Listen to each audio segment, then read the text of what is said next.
Did you know that some firearms don't just end lives? They have saved them too? Close your eyes for a moment and imagine an operating room in the 19th century.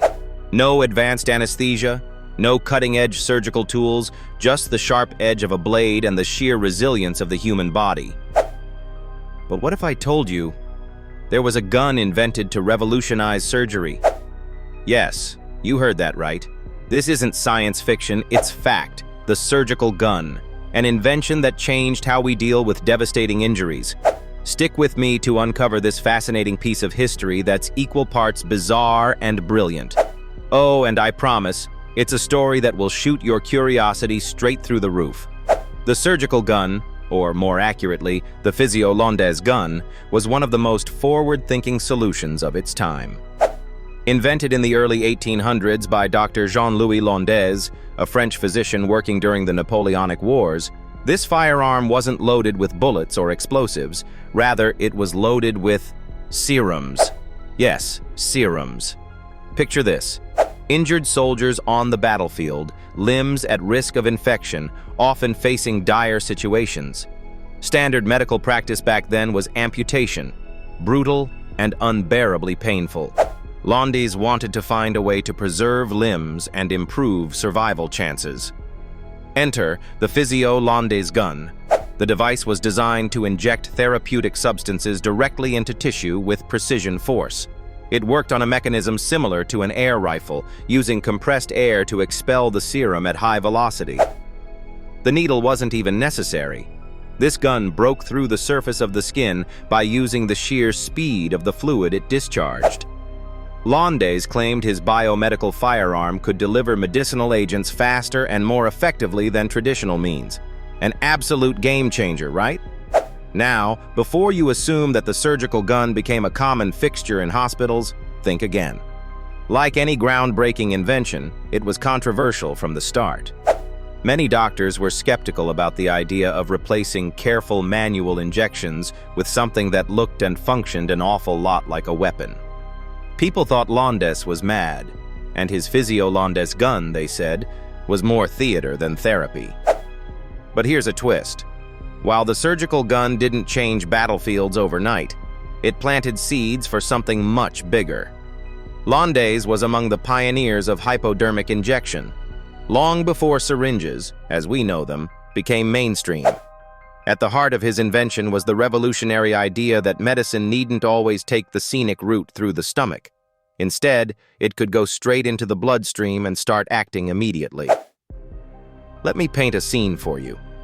Imagine you're back in the 1800s, watching Londaise demonstrate his invention to military physicians. In one corner, skeptics eye him with judgment, not just for his unconventional device, but for what he's proposing. A firearm in surgery? Ludicrous.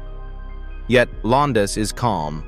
The delicate flick of his wrist suggests he's done this 100 times. He fits the gun with a serum canister, now aimed confidently at raw, wounded flesh. As the mechanism hisses and fires, the serum shoots forward, not in violence, but in healing. The magic is silent, almost poetic, as the medicinal fluids pierce tissue with precision unseen before. Skeptics' jaws drop. But Londaise' innovation wasn't purely mechanical. It came in an era fatally ignorant of germ theory. While Londaise advocated rapid contact-free delivery of medications to avoid infection, mainstream science wouldn't catch up to the idea until Louis Pasteur's germ theory in the mid-1800s. Londaise was ahead of his time. His fire might have gone unnoticed, but it absolutely sparked a revolution. So why didn't this take off, you ask? Great question. For starters, Londaise' invention faced a wave of resistance from traditionalists who weren't ready to hand this much responsibility to a machine when the stakes were literally life and death. Plus, like most early tech, his surgical gun was expensive, bulky, and needed a skilled hand, or at least someone brave enough to place their faith in pneumatic medicine. Beyond that, wartime logistics weren't exactly set up to mass-produce unusual gear like medicinal firearms. However, while Londaise' original surgical gun faded out, its legacy lived on in modern medicine, a concept reborn many times over. 2 centuries later, jet injectors became household names. They were trusted to distribute vaccines without needles to millions of patients in military camps, schools, and even space programs. NASA astronauts carried versions of Lande's idea with them beyond Earth. Guns that healed had become real. Want to know the craziest part? Several experimental medical guns are in development right now, blending Lande's vision with 21st century technologies. Imagine localized, painless vaccinations delivered via high-precision airbursts or microdoses of life-saving drugs, launched straight to needy tissues with no puncture at all. These innovations stand to change global health yet again, leveraging old ideas with new scientific capabilities. Landes would be proud, don't you think? But let this story teach us something else about the daring spirit of invention.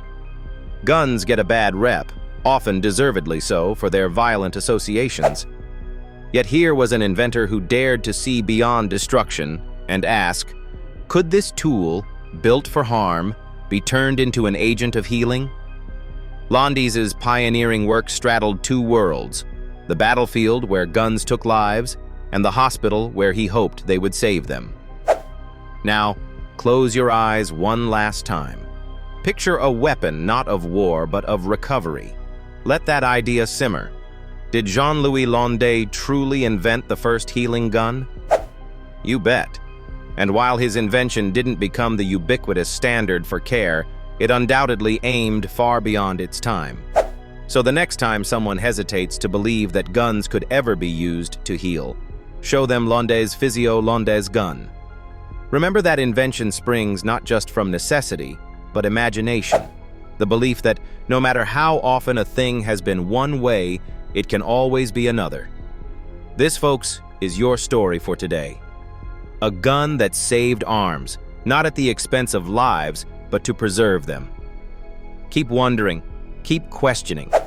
History, after all, is stranger than fiction, but only because it's true. Don't forget to like, share, and subscribe for more episodes of our Firearms series. And as always, stay curious.